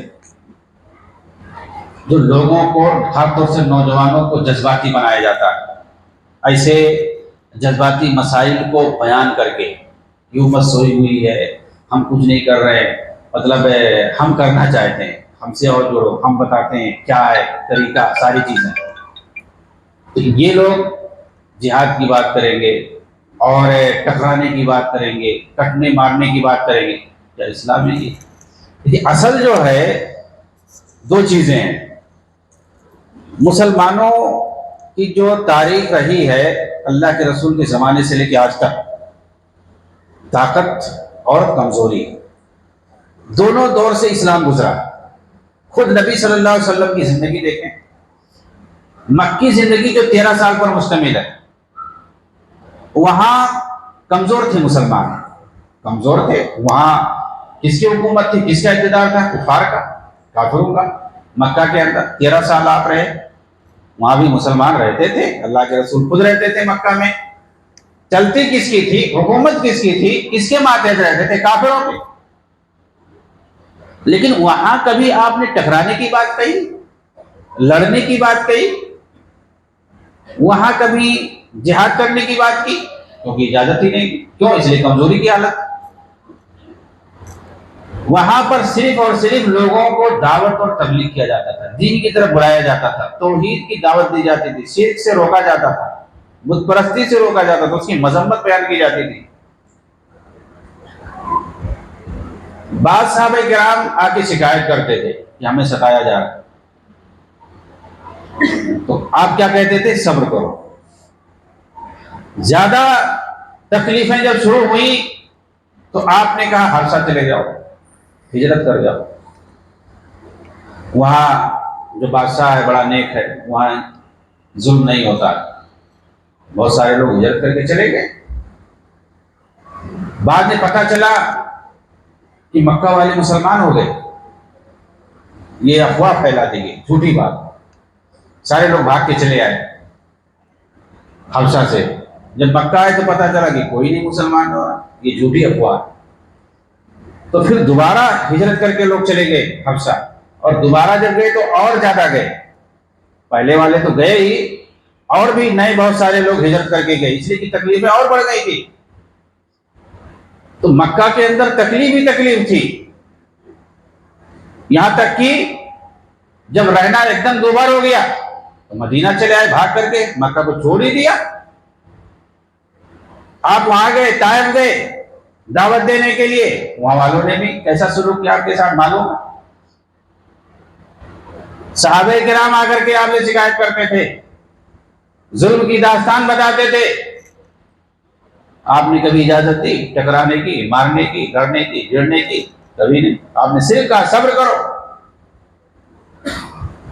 خباب بن ارت رضی اللہ تعالیٰ عنہ کی بڑی حدیث ہے صحیح بخاری کے اندر، خانہ کعبہ میں آپ بیٹھے، انہوں نے آ کر کسی طرح سے شکایت کی تو آپ غصہ ہو گئے، انہوں نے کہا کب تک صبر کرے، آپ غصہ ہو گئے، اور پہلے نبیوں کے قصے سنانے لگے کہ پہلے دیکھیے مسلمانوں کے ساتھ، نبیوں کے ساتھ کیسا سلوک کیا گیا، انہوں نے صبر کیا۔ ایسے بھی انبیاء گزرے ہیں جن کے بدن کو آری سے چیر دیا جاتا تھا، خندق میں ڈال کر کے جلا دیا جاتا تھا، انہوں نے صبر کیا، اور تم لوگ جلدی مچا رہے ہو۔ مکہ کے اندر آپ نے کسی کو اجازت نہیں دی کسی طرح کی۔ وجہ کیا ہے، میں یہ بتلانا چاہتا ہوں کہ وہاں پر مسلمان کمزوری کی حالت میں تھے، یہ اصل پوائنٹ ہے اپنا۔ اور جب مسلمان جہاں پہ کمزوری کی حالت میں ہو، جس بھی علاقے میں، جس بھی زمانے میں، وہاں پر ہمیں مکہ کے حالات کو دیکھنا چاہیے۔ اللہ کے نبی نے صحابہ کرام کو مکہ میں کس چیز کی تلقین کی ہے، کس چیز کی ہدایت کی ہے، وہ ہمیں دیکھنا ہوگا۔ ہم اگر کفر کے نظام کے تحت رہے، کافر ملک کے اندر اگر ہم رہے، تو ہمیں دیکھنا ہوگا کہ نبی صلی اللہ علیہ وسلم نے مکہ کے اندر صحابہ کرام کو کس طرح کی ہدایت کی۔ وہاں پہ آپ پائیں گے دو چیز، اگر کافر ملک میں یعنی غیر مسلم ملک میں اگر رہتے ہیں مسلمان، یا اقلیت میں ہیں، کم ہیں، کمزوری کی حالت میں ہیں، تو ایسی صورت میں ہمیں مکہ کی حالات کو دیکھنا ہوگا کہ وہاں پر اللہ کے رسول نے کیا کہا، آپ صلی اللہ علیہ وسلم کے کیا ہدایات موجود ہیں۔ دو چیزیں، ایک چیز یہ کہ صبر کرنے کی آپ نے تلقین کی ہے، اور دوسری چیز یہ کہ دین کی دعوت۔ ایسا نہیں ہے کہ دین کی دعوت ہی چھوڑ دو، یہ لوگ کیا کوشش کو، دین کی دعوت دینے کا کوئی مقصد نہیں ہے، صرف کوشش کس چیز کی کوشش، اقامت دین نہیں، حکومت قائم کرنے، راہ ہموار کرو، کوشش کرو، نظام کفر کے تحت رہنا کفر ہے، اللہ تعالیٰ دعا نہیں قبول کرتا، اللہ تعالیٰ عبادت نہیں قبول کرتا ہے، نماز پڑھتے رہو، روزہ پڑھتے رکھتے رہو، کچھ نہیں قبول کرتا ہے، نعوذ باللہ، ایسی بات ہے لوگ ہے۔ کیا بھائی کوشش کرو، حکومت، بھائی تم کفر کے تحت رہ رہے ہو، اتنا بڑا ملک ہے، تم حکومت خلافت قائم کرنے کی کوشش کریے، بیوقوف بناتے۔ جو اصل کام ہے جس کے لیے آدمی پیدا ہوا ہے، عبادت کے لیے پیدا ہوا اللہ کی، اس کی دعوت، اس کی بات نہیں بتا رہے ہیں۔ تم کو اللہ کی عبادت کرنے کے لیے اللہ نے تم کو پیدا کیا، تم سب سے پہلے عبادت کرو، نماز پڑھو، روزہ رکھو، سب سے پہلے تو یہ ہے۔ اپنا خود جو ہے تم نیکی کرو، جو تمہیں حکم ہے وہ کرو، اور پھر دوسرے نمبر پر جتنا ہو سکے تبلیغ کرو، دین کی دعوت دو، یہ دو کام ہونا چاہیے۔ اور دعوت دین میں اگر کچھ تکلیف ہو تو صبر کرو۔ اگر ہم کمزوری کی حالت میں ہیں، کہیں بھی، کسی بھی ملک میں، کسی بھی زمانے میں، کسی بھی وقت کمزوری کی حالت میں، اقلیت میں، یا نظام کفر کے تحت رہ رہے ہیں، تو وہاں پر مسلمان کو صرف دو کام کرنا چاہیے اور کسی کی نہیں سننا چاہیے۔ وہ کیا ہے؟ اپنے دین پہ جو احکامات ان پہ عمل کرو، عبادت کرو، اور وہ اصلی کام ہے۔ وما خلقت الجن والانس الا لیعبدون، ہم نے انس و جن کو پیدا کیا اپنی عبادت کے لیے، تو اصل تو عبادت ہے۔ دیکھیں ان کی عبادت کوئی معنی نہیں رکھتا ہے۔ مولانا مدودی نے صاحب لکھا، یہ سارے روزے، نماز، یہ سب جو اصل ٹارگٹ کو پورا کرنے کے ٹریننگ کورس ہے، نعوذ باللہ۔ یہ نماز پڑھ رہے ٹریننگ کے لیے، کہ نماز ہم پڑھ رہے اللہ کو خوش کرنے کے لیے؟ بلکہ سب سے پہلے ہمارے اوپر واجب ہے، یہ فرض ہے اس فرض کو ادائیگی کے لیے ہم پڑھ رہے ہیں. ارے ٹریننگ ہے سر. ٹریننگ کسے کہتے ہیں؟ ٹریننگ کورس کسے کہتے ہیں؟ اصل ٹارگیٹ اور ہدف تک پہنچنے کے لیے ٹریننگ کی جاتی ہے. پہنچ گئے ٹریننگ ختم. تو کیا اگر ہم حکومت چاہ رہے ہیں کہ نماز تو ختم ہو جائے گا؟ سب ختم ہو جائے گا. ایسی لوگ باتیں کرتے ہیں. آپ دیکھیں ان کے یہاں جو ہے، آپ کہیں دور مت جائیے. خود جو انہوں نے یہ جماعت قائم کی، ان کی آپ زندگی اٹھا کے آپ پڑھ لیجیے ان کے گھر کے کیا حالت. انہوں نے کیا اپنے گھر کے اندر ہی سے دین کی دعوت دی ہے؟ آدمی سب سے پہلے سمجھتا ہے تو اپنے گھر میں دعوت دیتا ہے. ان کے پاس 6 بیٹے 3 بیٹیاں، کسی کو انہوں نے دینی تعلیم دلائی ہی نہیں. یہ سوچنے والی بات. دینی تعلیم کسی کو نہیں دلائی ہے، یہ چیلنج ہے. تو کیا دلائی ہے؟ سب کو جو ہے عصری تعلیم، انگریزی تعلیم دلائی ہے. اتنے ان کے 6 بیٹے، 9 لڑکے تھے ان کے، 6 بیٹے 3 بیٹی، سب کو انگریزی تعلیم. ان کی بیوی لکھتی ہے، بولتی ہیں انٹرویو میں کہ وہ پڑھنے لکھنے میں مشغول تھے، بچوں کی تعلیم کی ذمہ داری میرے اوپر تھی اور میں نے اپنے حساب سے سب کو تعلیم دلائی. اور یہ خود کہتے ہیں کہ میری بیوی جو ہے وہ کیا نام ہے، ماڈرن گھرانے کی تھی، وہ پردہ نہیں کرتی تھی. اپنے حساب سے اس نے تعلیم بچوں کو دلایا، ان کو ٹائم بھی نہیں تھا دیکھنے کا. اپنے گھر میں اپنے بچوں کو وہ دین کی تعلیم نہیں دلائے، انگریزی تعلیم سب لوگ لیے. کوئی ڈاکٹر بنا، کوئی انجینئر بنا. کچھ بچے ان کے امریکہ میں پریکٹس کر رہے تھے اور 2-3 بچے جو ہے سعودی عرب کے اندر نوکری کرنے گئے، اور لاہور میں 2 بچے بزنس کر رہے ہیں. ایک بچہ ملحد ہو گیا، آج بھی وہ موجود ہے. ملحد ہے، وہ بددین ہے. خود بتاتا کہ ہمارے والد صاحب جو تھے ہم لوگوں کو جماعت جمنے سے بہت دور رکھتے تھے. کہتے تھے ادھر کبھی تم لوگ مت آنا. لوگوں کو جو دین کی بات بتا رہا ہے اپنے گھر والوں کو روک رہا ہے. یہ کہاں کی عقل مندی ہے؟ کس چیز کو اگر کوئی اچھا سمجھے گا. اب دیکھیے انہی کی زندگی، جو اصل جس نے جماعت بنایا ہے، جس کو یہ کہتے ہیں اپنے علاوہ کسی کو سمجھتے نہیں اصلی مسلمان، اس لیے میں بول رہا ہوں. جس نے جماعت بنائی ہے، حکومت و اقتدار کے اتنے بھوکے کہ ایک طرف تو جو ہے بادشاہت کی مذمت کر رہے ہیں، دوسری طرف یہ شیعہ رافضی عورت فاطمہ جنہ کو جو ہے ملک کا سربراہ بنانے کے لیے ووٹ دے رہے ہیں، اس کے لیے پرچار کر رہے ہیں. جنرل ایوب کے خلاف فاطمہ جنہ کے لیے ووٹ دے رہے ہیں، اس کے لیے پرچار کر رہے ہو. اس کی پارٹی کے لیے کس لیے پرچار کر رہے ہو؟ کس لیے اس کو ووٹ دے رہے ہو؟ کہ یہ ملک کا جو ہے صدر بنے گی، ملک کی سربراہی کے لیے اس کو ووٹ دے رہے ہیں. کس کو؟ ایک عورت کو. وہ عورت بھی شیعہ ہے، رافضیہ. کیا ایک عورت جو ہے ملک کا سربراہ بن سکتی ہے اور وہ بھی شیعہ ہو؟ اس کے لیے مولانا مودودی ووٹ دے رہے، اس کے لیے باقاعدہ پرچار کر رہے.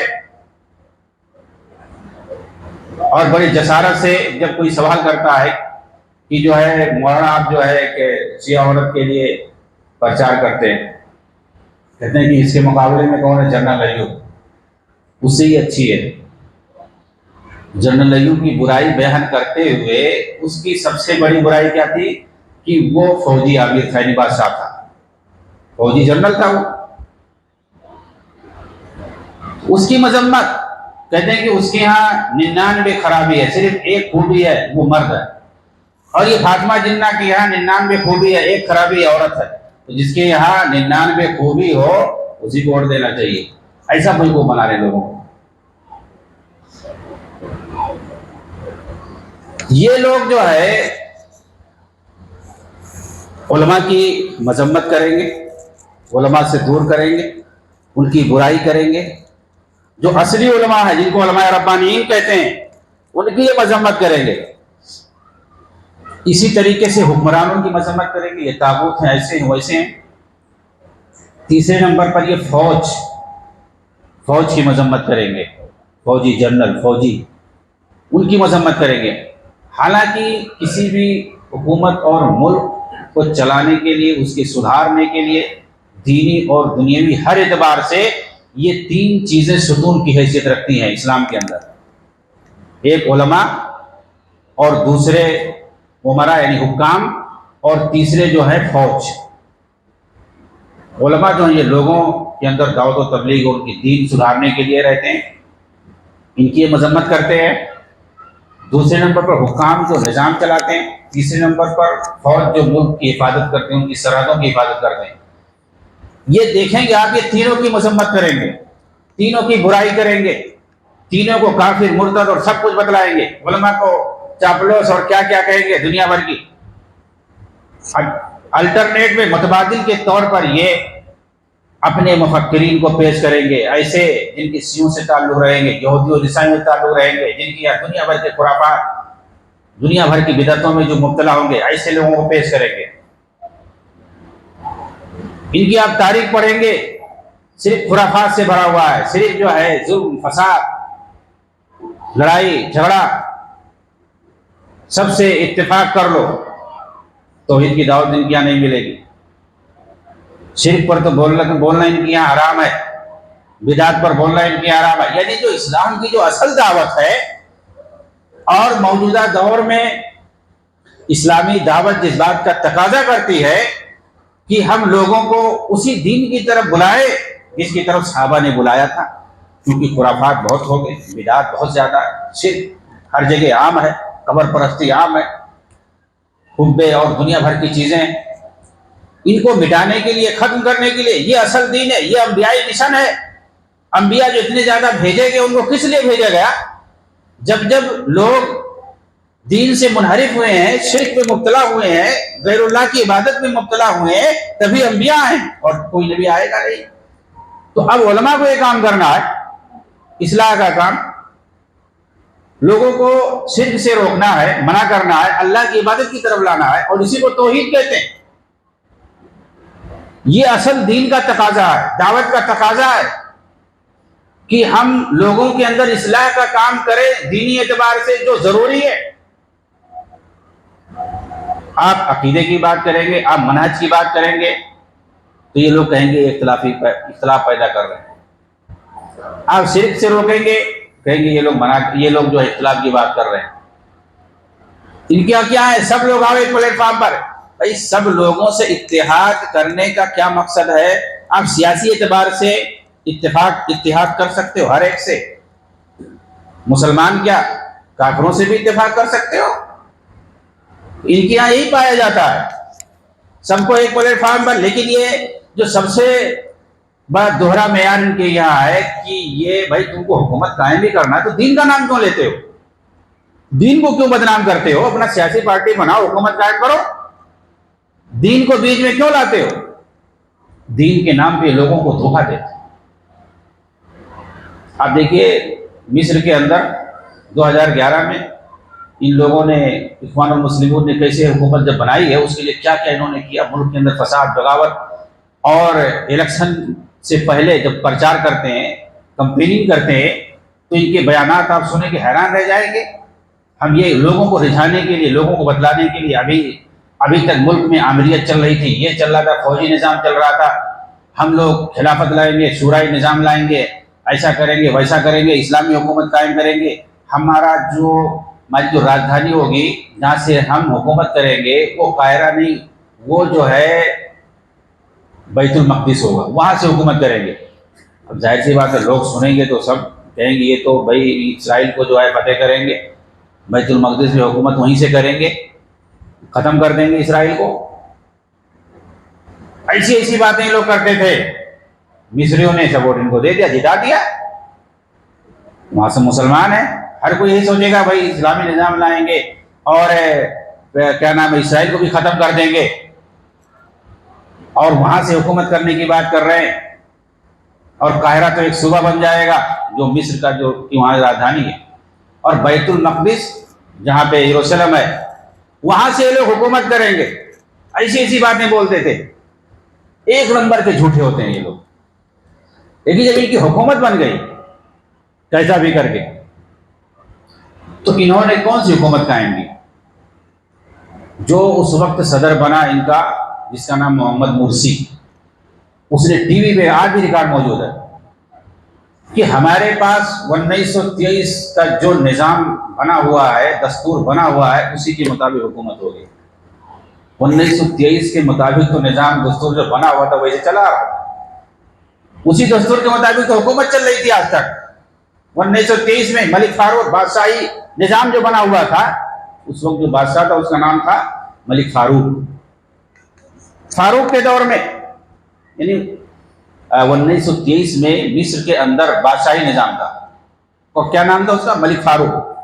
اس نے بنایا تھا، اس کا بنایا ہوا نظام چلا آ رہا تھا، جیسے آج بھی انڈیا پاکستان وغیرہ میں انگریزوں کا بنایا ہوا نظام چلا آ رہا ہے 1936 کا پارلیمانی نظام جو بھی ہے۔ تو وہاں پر مصر کے اندر بادشاہی نظام چلا آ رہا ہے، ابھی بھی وہاں وہی چل رہا پارلیمانی نظام۔ تو مرسی نے یہی کہا جو نظام ملک میں بنا ہوا ہے اسی کے مطابق حکومت کریں گے، پارلیمنٹ میں جو فیصلہ طے ہوگا وہی مانا جائے گا۔ لوگ دنگ رہ گئے، سوال کیا گیا اسلامی نظام آپ کہہ رہے تھے قائم کرنے کے لیے، حدود اور قصاص نافذ کرنے کے لیے، ہاتھ کاٹا جائے گا، چوری کرے گا کوئی آدمی، تو کہا یہ سب پرانی باتیں ہیں، نعوذ باللہ، اس زمانے میں ہاتھ کون کاٹے گا، ایسی بات بولنے لگا۔ اور اسرائیل کی جو فتح کرنے کی بات تھی، اس نے جو ہے اپنا نیا سفیر وہاں جو ہے ایک لیٹر لکھ کر کے بھیجا، نیا سفیر اپنا متعین کیا اسرائیل کے ساتھ، اور اس میں لکھا کہ ہمارے جو پرانے تعلقات ہیں جو جیسے ہیں ویسے مضبوطی سے بنے رہیں گے۔ ساری چیزیں آج بھی موجود ہیں، ریکارڈ بھی ہیں، اخباروں میں بھی ہیں، اور ٹی وی میں ویڈیو کی شکل میں ساری چیزیں موجود ہیں۔ یہ عوام نے دیکھا کہ یہ لوگ تو دھوکہ کر رہے، اسرائیل سے تعلقات ختم بھی نہیں کیے، اور جیسے پہلے تھا وہی نظام آج بھی چلا رہے ہیں لوگ۔ ایران سے تعلقات نہیں تھے، ان سے تعلقات بھی بنا لیے، اور یہاں پہ مصر کے اندر جو سیوں کو منع تھا کہ یہاں امام باڑہ نہیں بنا سکتے ہیں، وہ اپنی عبادت گاہیں نہیں بنا سکتے، اس نے آ کر کے سب اجازت دے دی، وہ امام باڑے جہاں پہ شیعہ کیا کرتے ہیں صحابہ کرام کو گالیاں دیتے ہیں، ماتم کرتے ہیں، تبرہ کرتے ہیں، یعنی صحابہ کو گالیاں دیتے ہیں۔ اس کے اندر آپ کسی بھی امام باڑے میں جا کے دیکھو کیا ہوتا ہے۔ ہندوستان میں تو آزادی ہے، جمہوریت ہے، ہر کوئی اپنے حساب سے کرتا ہے کام، معلوم کرو پتہ چل جائے گا۔ تو وہاں یہ نظام نہیں تھا پہلے، حسنی مبارک کے زمانے میں یا اس سے پہلے انور سادات کے زمانے میں ان کو اجازت نہیں تھی، اس نے آ کر کے سیوں کو اجازت دے دی کہ اپنا امام باڑہ بناؤ، لوگ بنانا شروع کر۔ مصریوں نے جو ہے اس کے خلاف ملین مارچ 10 لاکھ کی تعداد میں مظاہرہ کیا کہ حکومت ختم کرو۔ ختم ہو گیا، 2012 میں بنا، 13 میں ختم ہو گیا۔ تو یہ لوگ دھوکہ دیتے ہیں اسلام کے نام پہ، دین کے نام پہ، کرتے کچھ نہیں ہے۔ یہ لوگ یورپ کے بنائے ہوا نظام، جہاں پہ بہت ساری، صرف مصر میں مثال دیا ہوں، بہت ساری جگہوں پہ انہوں نے حکومت قائم کی ہے، کہیں بھی اسلامی حکومت انہوں نے قائم نہیں کی، اسلامی نظام کہیں بھی لاگو نہیں کیا۔ اور دیکھیے ان کی دوگلا پنی، جہاں پہ لاگو ہے اس کو یہ لوگ طاغوت کہتے ہیں، کفریہ نظام ہے، نعوذ باللہ۔ تو ان سے زیادہ خطرناک تنظیم، اسلام کے نام پہ اس مسلمانوں کو دھوکہ دینے والے اور جو دشمنان اسلام ہے ان کے ساتھ سازش کرنے والے، آپ لیبیا کی مثال دیکھ لو، حیران ہو جاؤ گے اس کی تاریخ پڑھو گے۔ 2011 میں جو اس کو تباہ کیا گیا، اتنا خوشحال ملک تھا، وہاں پہ اچھے لوگ رہتے تھے، اسلام کے ماننے والے رہتے تھے، کیسے اس کو تباہ کیا۔ آج وہاں جو پوری دہشت گرد تنظیمیں بڑھی گئی، کیسے اس کو تباہ کیا صلیبی ناٹو فوج کے ساتھ مل کر کے، اخوان المسلمون اور صلیبی ناٹو عیسائیوں نے، یہ دونوں نے مل کے پورا ملک تباہ کیا ہے۔ اس کی تاریخ پڑھو، حیران رہ جاؤ۔ مطلب اتنے یہ بے شرم ہوتے ہیں دشمنوں کے ساتھ مل کر کے مسلمان ملکوں کو تباہ کرنے والے، یہ نام لیں گے اسلامی نظام کا، بدنام کریں گے مسلمان حکمرانوں کا، علماء کو بدنام، جن کا کام یہی ہے، مسلم فوج کو بدنام کریں گے، مسلم حکام کو طاغوت کہہ کے بدنام کریں گے، کہیں گے کہ یہ امریکہ کے ایجنٹ ہیں، علماء کو بدنام کریں گے، ان کا کام یہی ہے۔ اور جو آدمی توحید کی طرف دعوت دے گا، منہج صحابہ کا آپ نام لے گے تو اس کو بدنام کریں گے، ان کے پاس کوئی نہ جائے، ان کے پاس کچھ نہیں دین ہے۔ یہ ان کی خاص پہچان ہے۔ ان کی بہت ہی تاریخ اور سنگین جرائم سے بھری ہوئی مثالیں آپ کو مل جائیں گی، چاہے 1928 سے لے کے اخوان المسلمون ہو یا 1942 سے لے کے جماعت اسلامی ہو، سارے لوگ، سب کا یہی حال ہے۔ یہ خفیہ تنظیمیں بناتے ہیں، ان کی اپنی الگ اسٹریٹجی ہوتی ہے، اندر کچھ کہتے ہیں ان کے اور باہر کچھ اور کہتے ہیں۔ سیوں سے زیادہ یہ لوگ تقیہ کرتے ہیں، سیوں سے زیادہ تقیہ کرتے ہیں۔ ظاہر میں کچھ اور کہیں گے، اندر کچھ اور رکھیں گے. یہ ایسے نہیں، یہ الگ الگ جماعتیں بنا دے، پابندی رکھتی ہے، دوسری جماعت بنا دے، پابندی رکھتی ہے، تیسری جماعت بناتے ہیں. ہر جگہ ان کی ایسی ہیں، مثالیں دیں گے تو وقت ختم ہو جائے گا. اللہ رب العالمین سے دعا ہے کہ اللہ تعالیٰ ہمیں دین کو صحیح سے سمجھنے کی توفیق عطا فرمائے. اور جو اہل حدیث میں معروف علماء ہیں، سلفی علماء ہیں، ان کے ذریعے سے ہم جو ہے باتوں کو، اسلام کو سمجھیں، دین کے احکامات کو سمجھنے کی کوشش کریں. اور جو اس طرح کی جماعتیں اور تنظیمیں ہیں، یہ نوجوانوں کو ورگلاتی ہیں، بہلاتی ہیں، اور دین کے نام پہ جو اسلام کے بڑے بڑے اہم ایشوز ہیں، شاعر ہے، جہاد ہے، دعوت دین ہے، اسلام ہے، دنیا بھر کی چیزیں، اس کے نام پہ ان کو ورگلاتے ہیں. یہ کرتے کچھ نہیں ہے، دوسروں کو بھڑکا کر کے آگے فرنٹ پہ کر دیں گے، اپنا پیچھے سے بھاگ لیں گے. ان کا کوئی آدمی نہیں جائے گا. آج جو بڑے بڑے ان کے دائی دیکھو گے، ان کے جو مفکرین اسکالر کو دیکھو گے، یہ ان کے بچے، یہ سب لوگ یورپ میں پڑھتے ہیں، بڑے بڑے پوسٹوں پر ہوتے ہیں. یہ کہیں نہیں بھیجتے ہیں ادھر ادھر. یہ دوسروں کے، خاص طور سے اہل حدیثوں کو ٹارگٹ کرتے ہیں، سلفیوں کے ٹارگٹ کرتے ہیں، انہی کو بیوقوف بناتے ہیں. اور جب یہ ان کے پھندے میں آ جاتے ہیں اور پھر اس کے بعد انہی کو بھیج دیتے ہیں ادھر ادھر. اور جب پکڑے جاتے ہیں تو اس کے بعد پتہ چلتا ہے کہ ہم جو غلطی پر تھے. جب مارے جاتے ہیں تب پتہ چلتا ہے. تو اسلام کے اصول ہے، اس کے نظام ہے، اس کے مطابق ہمیں زندگی گزارنا ہے. آخری بات میں یہ کہہ دوں گا کہ جو مسلمان کمزور جہاں پہ ہوں تو ان کو اپنے اوپر ان نصوص کو اپلائی کرنا چاہیے، دین کے ان احکامات کو جو اللہ کے رسول نے صبر کرنے اور تلقین کرنے کی بات کہی ہے.